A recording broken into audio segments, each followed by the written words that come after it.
আমার দয়ার নবী ধ্যানের ছবি আর আসবে না জগতে আমার মায়ার নবী ধ্যানের ছবি আর আসবে না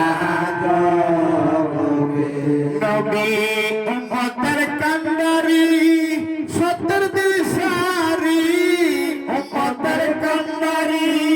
সত্তর দিশারি সাফায়াত করিবেন তিনি হাসরেতে আমার দয়ার নবী ধ্যানের ছবি আর আসবে না জগতে আমার দয়ার নবী ধ্যানের ছবি আর আসবে না জগতে। 63 সাল জিন্দগি কাটছে বলে উম্মতি 63 সাল জিন্দগি